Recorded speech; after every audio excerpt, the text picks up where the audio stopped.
Seigneur soit avec vous.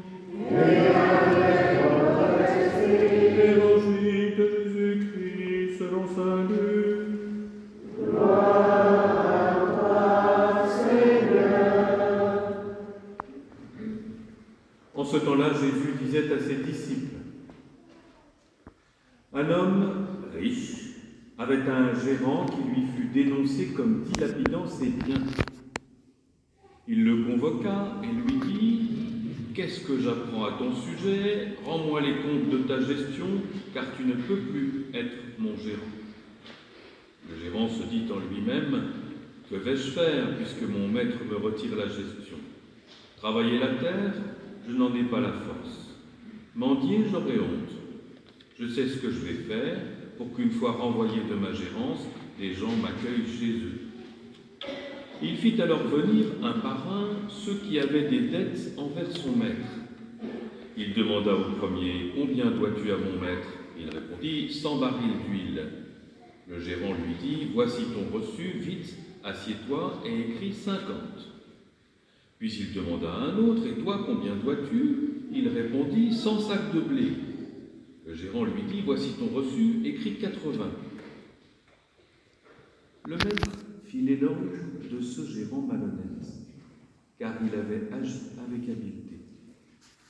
En effet, les fils de ce monde sont plus habiles entre eux que les fils de la lumière. Eh bien, moi, je vous le dis, faites-vous des amis avec l'argent malhonnête, afin que le jour où il ne sera plus là, ses amis vous accueillent dans les demeures éternelles.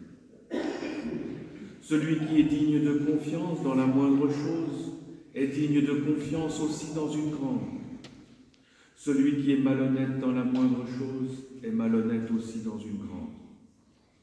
Si donc vous n'avez pas été digne de confiance pour l'argent malhonnête, qui vous confiera le bien véritable? Et si, pour ce qui est à autrui, vous n'avez pas été digne de confiance, ce qui vous revient, qui vous le donnera? Aucun domestique ne peut servir deux maîtres. Ou bien il haïra l'un et aimera l'autre, ou bien il s'attachera à l'un et méprisera l'autre. Vous ne pouvez pas servir à la fois Dieu et l'argent. Acclamons la parole de Dieu. Louange à toi, Seigneur Jésus.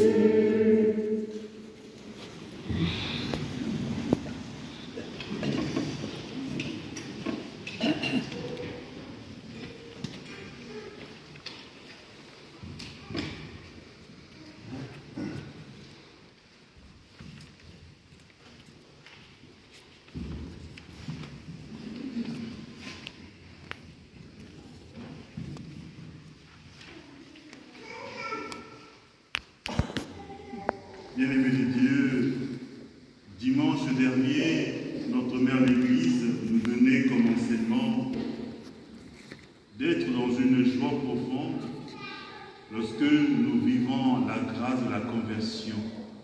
C'est-à-dire, lorsque nous nous rendons compte que nous nous sommes éloignés de Dieu et que nous repartons vers lui, puisque lui, le Seigneur, nous accueille à bras ouverts. Dieu n'est pas comptable de nos péchés, mais il attend de nous que nous vivions cette merveille de la conversion en tout et pour tout notre être. Et là où j'étais, je disais, la conversion consiste à changer nos attitudes, notre vie de tous les jours. Qu'est-ce qu'il y a en moi qui m'éloigne de Dieu? Qu'est-ce que je dois convertir? Qu'est-ce que je dois changer en moi pour que cette conversion puisse être une réconciliation profonde avec le Dieu d'amour qui chaque jour refait mes forces. Aujourd'hui, il y a cette difficulté à aimer Dieu. Alors, dans le Saint-Évangile que vous venez de suivre, c'est la querelle de l'avoir. Pas tellement du riche et du pauvre, mais l'attitude de celui qui a dans sa relation avec Dieu. Dans l'Évangile, dans toutes les Saintes Écritures, on ne trouvera jamais un passage dans lequel Jésus est contre l'argent. Jésus n'est pas contre l'argent, mais nous interpelle sur l'usage que nous en faisons. Mais ce n'est pas tellement l'argent comme tel, la richesse. Ici, qu'est-ce qui est opposé? La richesse à la manière des hommes. Regardons notre société. Aujourd'hui, le matériel ou l'avoir capitalise le pôle de vie. Tout tourne autour de ça. Autour de l'argent. Celui qui a, il a. Celui qui n'en a pas, n'en a pas. Et la marche est tellement enclenchée qu'il y en a qui restent sur le carreau. Mais ce dont Jésus n'est pas d'accord, c'est donc la manière de faire. Ce gérant s'est rendu compte de l'erreur. Il veut rattraper. Il se fait des amis. Jésus ne fait pas l'éloge du gérant malhonnête, mais il fait l'éloge de l'habileté avec laquelle il agit pour gagner plus. Et le gagner plus, ce sont les âmes. Regardons la richesse de Dieu. Qu'est-ce que c'est que la richesse de Dieu? C'est aimer et tout donner. La richesse de Dieu, c'est qu'il nous a donné son Fils qui est mort pour nous sur la croix. La richesse de Dieu, c'est que le Fils de Dieu est venu annoncer la bonne nouvelle. Il s'est offert pour nous en sacrifice et définitivement au Père. Et nous qui sommes ici rassemblés, quelle est notre richesse? 1. Nous sommes baptisés. 2. Nous sommes fils de Dieu. 3. Nous sommes témoins de l'Évangile. Donc cette triple dimension de la richesse, qu'en faisons-nous? Parce que du fait d'être baptisé, je suis différent des autres. Je ne suis pas supérieur aux autres. Je suis différent. Mais qu'est-ce que je fais de cette différence? Est-ce que le fait d'être baptisé, en me sentant différent des autres, j'agis vraiment en fils de Dieu? C'est-à-dire par mon témoignage, par ma façon d'être, par le discours qui est le mien, par tout ce qui sort de moi, de ma bouche, est-ce que cela est une offrande à la gloire de Dieu? Je suis devenu témoin de l'Évangile par la grâce de la confirmation. Est-ce que dans la vie de tous les jours, je témoigne que Dieu est amour? Voilà. Donc, cette richesse-là que Dieu nous donne, est-ce que nous sommes devenus le sel de la terre et la lumière du monde?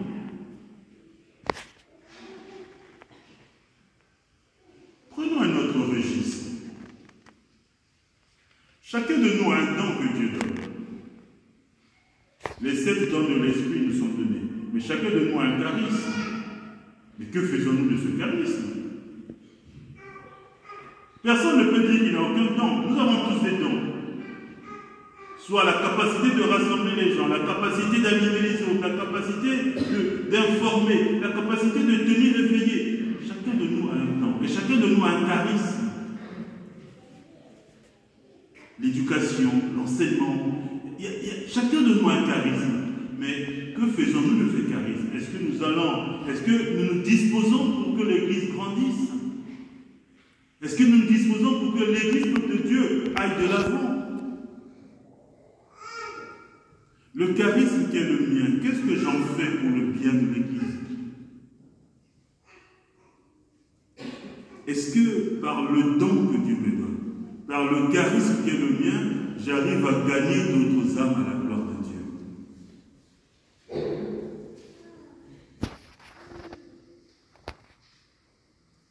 Aujourd'hui, nous vivrons une expérience tout à l'heure. Vous serez invité chacun à écrire une intention de prière sur un bout de papier. Elle peut être personnelle ou collective, mais c'est prier pour les autres. Donc la richesse dont il est question ici, l'habileté de ce gérant, c'est de gagner des âmes, de se faire des amis. Nous aussi, nous sommes invités à cela. Donc ce n'est pas tellement la dénonciation de la richesse, mais la joie d'être libre en Dieu. Jésus et Amos dénoncent la même chose. Les fils de ce monde sont habiles entre eux. Mais est-ce qu'ils gagnent des âmes? Suivant la finale de l'Écriture. Celui qui est digne de confiance dans la moindre chose est digne de confiance aussi dans une grande. Celui qui est malhonnête dans la moindre chose est malhonnête aussi dans une grande. Dignité, confiance et malhonnêteté en quoi? Quelle est cette chose? La grâce de Dieu. Ce que j'ai, quelle transformation j'en fais? Dieu renouvelle en chacun de nous sa compassion. Mais que faisons-nous de cette compassion pour nous? Ne fût-ce que prier les uns pour les autres, parce que nous nous portons les uns sur les autres. Ne fût-ce que cela. Ne fût-ce qu'avoir une intention pour la Sainte Église. Parce que l'Église dont on parle, ce n'est pas l'Église située ailleurs, ce n'est pas à Rome, ce n'est pas aux États-Unis, ce n'est pas en Australie. L'Église dont on parle, c'est nous qui sommes ici. Dans les difficultés de l'Église, ce sont nos difficultés à nous, c'est l'Église que nous formons. Puisque la souffrance de l'Église nous aide. À chaque fois qu'on a dénoncé une difficulté de l'Église, nous devons nous sentir concernés parce que nous sommes l'Église. Que faisons-nous? J'aime beaucoup répéter cela. Mais quand on dit Dieu est amour, ou quand on dit Dieu nous aime, ce n'est pas quelque chose qui est écrit sur le fronton d'une église. Dieu nous aime parce qu'il nous a créés à son image et à sa ressemblance. Donc, doué d'intelligence et de sagesse. Et c'est à nous maintenant de faire preuve de cette sagesse. En faisant quoi? En nous aimant les uns les autres et en priant les uns pour les autres. En nous portant les uns pour les autres. C'est ainsi que nous marcherons. La main dans la main sur les chemins du royaume. Saint Paul nous interpelle simplement sur le fait que l'Église doit être priante. L'Église, nous sommes ici rassemblés, Fils de Dieu, pour prier le Seigneur notre Dieu, pour nous-mêmes et pour tous les autres. Cette charité-là, c'est nous qui devons l'écouter, parce que Dieu nous a donné l'intelligence. Et il nous a remplis d'amour, mais que cet amour se fasse inventif à ce moment-là, pour qu'ensemble nous puissions cheminer. Bien-aimés de Dieu, si nous ne nous aimons pas les uns les autres, c'est-à-dire que si, dans la pensée qui est nôtre, l'amour n'est pas un mot porteur, tout ce que nous faisons est parfois théâtral. Venir à la messe est une bonne chose, c'est merveilleux. Mais si en venant à la messe, je ne demande pas la grâce de l'amour de Dieu, comme dit Saint Paul, on peut parler toutes les langues du monde, quand il n'y a pas d'amour, c'est difficile. On peut avoir toute la science du monde, mais quand il n'y a pas d'amour, c'est difficile. Donc aimer, comme disait Thérèse, c'est donner plus que tout, donner plus que soi-même. Aimer, c'est aimer comme Dieu aime. Donc, soyons habiles en nous constituant Église peuple de Dieu. Soyons habiles en nous regardant les uns les autres et en nous prenant par la main. Ce que toi tu n'es pas capable de faire, l'autre est capable de faire. Alors portons.